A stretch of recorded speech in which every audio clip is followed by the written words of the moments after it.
My name is Greg McDaniel, and welcome back to another amazing episode of Real Estate Coach Uncensored.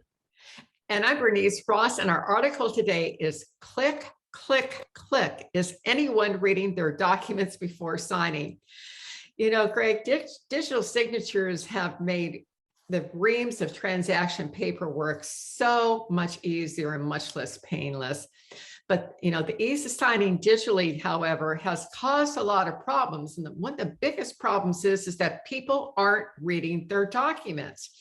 The second problem is, as secure as digital documents can be, that if they're not handled properly by the escrow, by the title, by the people who are sending them, you have chances of fraud and all kinds of things that can happen if it's not handled correctly. And we're going to be talking about that.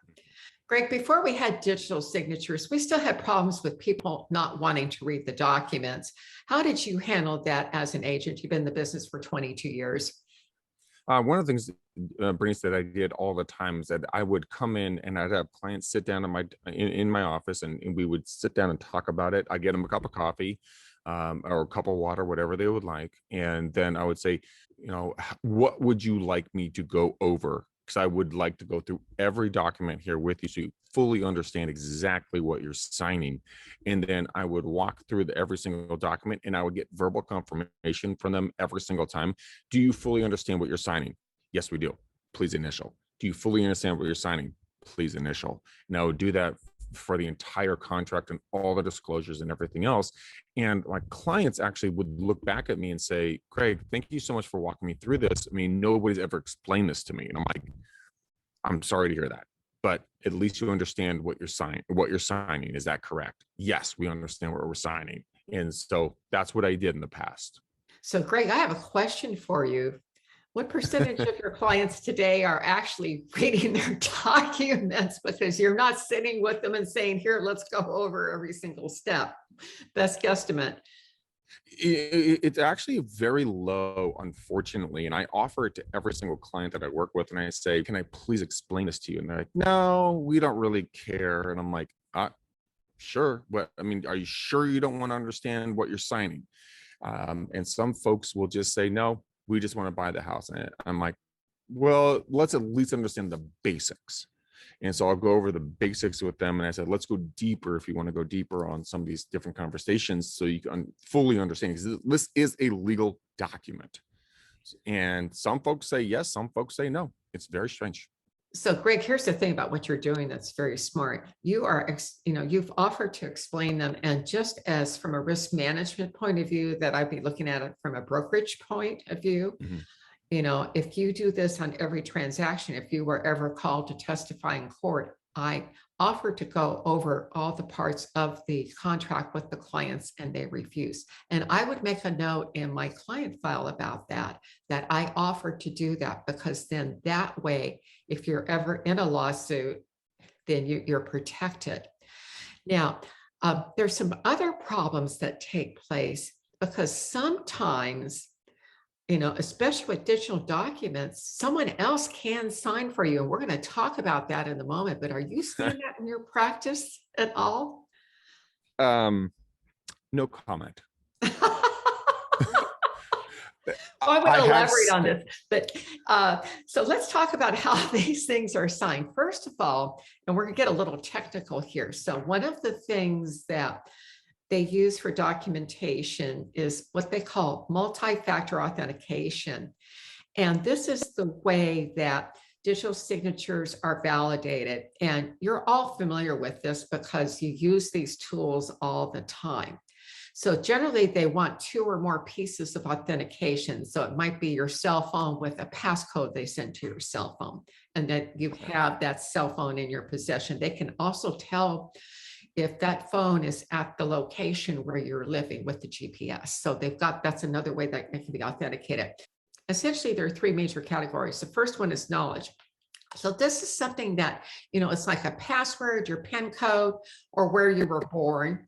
The second one is possessions. So do you have a mobile phone, an ATM in your presence that, you know, they can validate? And then the third is biometric factors. And these are the most secure. This is a fingerprint, face, voice, or iris recognition. So that's the most secure. And I'm really happy to see more and more things going to validations where I do have to put my fingerprint on my computer to validate that it is me. The idea here is to protect you from having some unknown person being able to access your data or to steal the money that, a wire transfer. I mean, there's all kinds of things that can happen here. The second approach is to use what they call third-party authentication. They call it TPA for short. And if you have tried to change your passcode, say at Amazon, then what they do is they send an authentication number, 6 digits, you put that in, and then they let you change the passcode. But the problem is if someone has your phone, it's been stolen, and they can go in and into your Amazon account, then they can potentially be able to change that because they've got your phone. So that's a concern. And I mean, hope you never get your phone stolen, but immediately you need to get a hold of your carrier and get everything on it disabled so they can't use it. The next thing I want to ask you is who's really clicking and signing? My brother moved down here to Texas at the beginning of the year, and just for estate planning, my husband and I, and he decided that we're all going to go on title. So, whoever's the last one standing just gets it by attrition here. But there were some interesting things that I saw during that process where I actually could have been the person who clicked for either one of them. But what are you seeing in terms of, of people, either agents or clients who have actually offered or tried to get you to sign for something you weren't supposed to sign as their agent? Number one thing, you never, ever, ever, ever, ever, ever, ever, I cannot say that more, ever sign a document for a client. This is their discretion. So they make the decision on their signature. And so we do see agents, and I have seen agents that will sign for their clients. They'll also fill in documents for their clients, and I reprimand them immediately, going like, look, we can't accept this document. You told me in writing that you've signed for them. This is unacceptable. It's illegal, and so you have to get it back to them. We'll resend the document to them. But yeah, we do see this happening more and more because agents, and they're great human beings, don't get me wrong, but they're just trying to be helpful, but they're not understanding the letter of the law when it comes down to, what's going to happen if something legally is going to be a ramification for it. So if you are in the position where your client can't sign, figure out a time and a way to get them to sign. You should never touch those documents after you drafted them on any circumstance whatsoever. Greg, I couldn't agree with you more. And what happens many times, people get in a hurry about doing a multiple offer. They just want the house. They don't care, just whatever I have to sign to get it, that mindset. Mm-hmm. And of course, if you're dealing with loan documents, nobody reads those things, 100 pages or more. And the bottom line, I don't know why they need so many, because the bottom line is if you don't sign anything, they're not going to give you the loan. So true that. they've got all these disclosures, this and that, and it's just, anyway. I want to take a look at what the problems are in more detail in terms of the security, these problems result from how the escrow, title, or the agents involved use the transaction, how they're using DocuSign or whatever their signature program they're using, how they use that. And that's where the problem starts. So the first time that there was a problem, my brother was still in California. He had an ancient computer. And it wasn't set up to really do digital signing, and super slow connection. And there's, all these pages in the purchase contract. My husband and I had signed them. It took us an hour to sign those documents in person. We had to do wet signatures. They wouldn't let it. My brother got to do digital signatures. I reviewed it. And then then I said, send me the link just to make sure that I can see what you are signing, that it's identical to what my husband and I signed.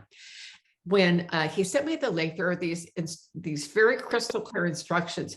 Don't share this link with anyone. Well, I can see that immediately I knew where my brother lived. I was on title there. I knew what his passcodes were. I could have signed for him on everything and he would have never known. So that was a problem with how that was set up.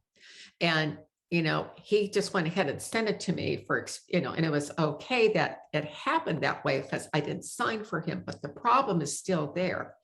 If that link gets forwarded by mistake to someone who's not supposed to have it, they can sign on your behalf. So that's, and especially if it's a family member who knows what's going, knows you well. Now you can think of the problems if there's a dispute over a will or if there's a divorce. Can you imagine the problems that can happen from this? And we'll talk about this. Let's talk about the second one. The lender sent us a set of documents, and my brother got a separate set. My husband and I got the same set. So we were working from the same document. I inadvertently clicked on one of the signature lines that was supposed to have been his, and his initials came up. So I could have click, and signed for him. Again, see the problem if there's a divorce there. Then the third opportunity was with a different set of disclosures. And again, the same thing happened. To open the documents, they came in the same signing request. When I clicked on his name, I was curious now because I was concerned about the security thing. And sure enough, I could have signed everything for him. Click. Nobody wouldn't have known any differently because I know all his passcodes and everything.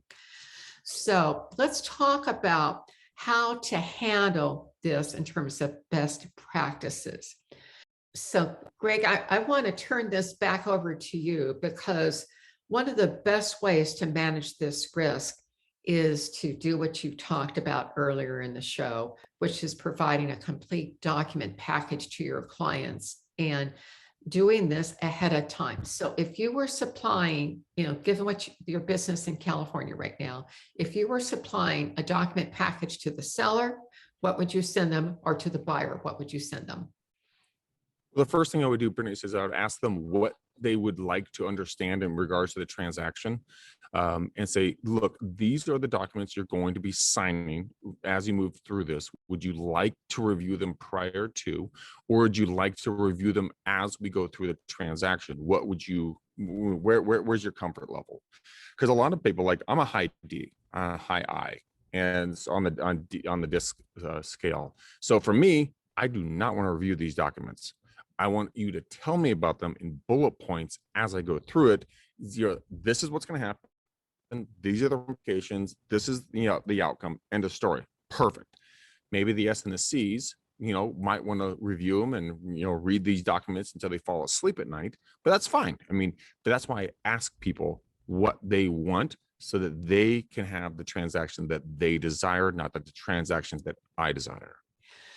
Greg, you raised several good points because you talked about the DISC styles and not everybody's familiar with them. But if you get somebody who's a high D like Greg is, get it done, chop, just tell me, I'm not going to read all those documents. Just where do I sign? Fine. I've got something else to do. The people who are high I's will want to talk about, those are the people, but the steadiness and the people who are compliance people, these are the people who will want to go through everything and understand everything. So it's recognizing what your client's style is. But again, I give them the package up front. And for me, the argument I would make is the following. I want you to take a look at the documents ahead of time so that if you're in a multiple offer situation, you don't have to be reading or thinking about the documents. You've had a chance to look at them and then ask me any questions. So again, you want to document. Now, in terms of what to include, agency disclosures, if it's seller, the listing agreement, retrofit requirements, disclosures, all the property disclosures, whatever is required by your state, local, or your local government. You want to share those buyers, agency disclosure, purchase agreement. If multiple offers are common in your area, I want them looking at that multiple offer form so that I can explain what's going to go on with that ahead of time when they're not in the heat of the moment. So that document package is really important.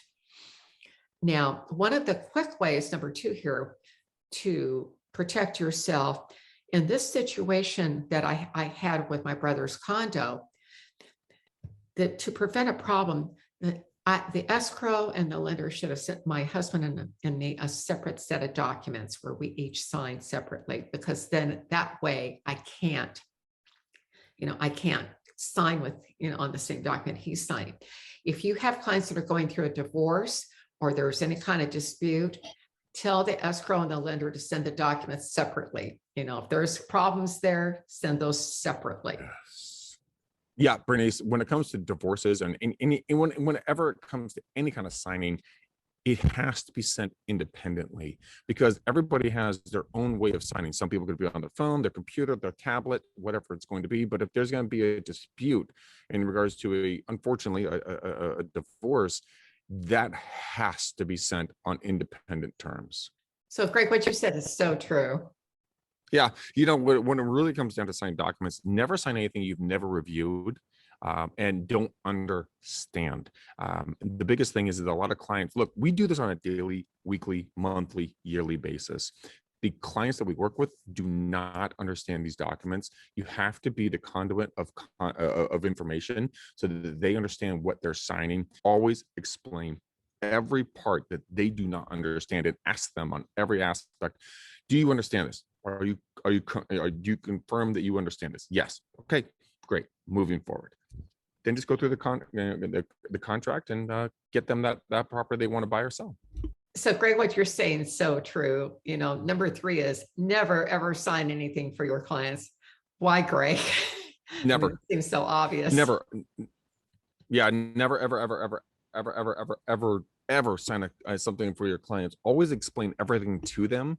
Let them make the decisions on what they feel is right for them in the transaction. Never fill in anything on your personal handwriting or and never actually assert yourself into the contract, because that is a massive problem.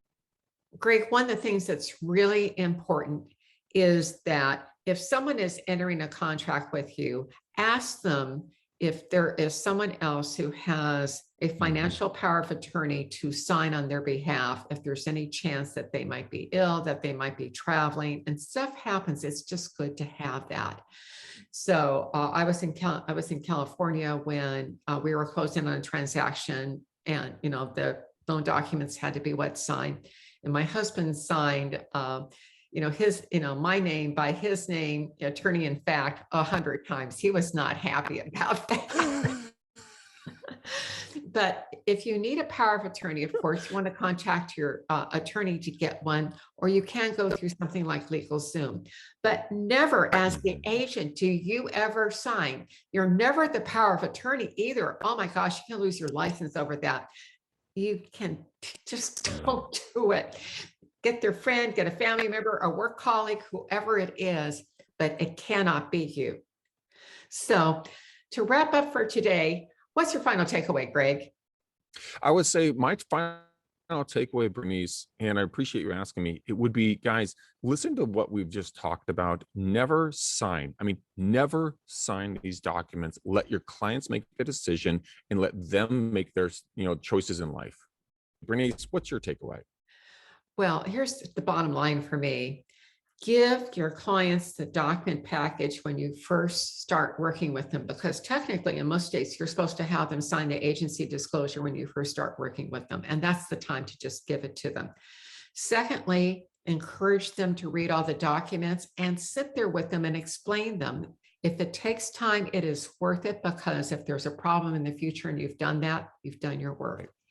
And then if there's any kind of dispute, make sure the escrow, the title, the lender, whoever you're working with, sends separate document packages to each individual, because that way the right people should be signing. Not to say that they can't, that it's going to happen, but it's going to limit your risk. Thanks for joining us today. Make it a great day.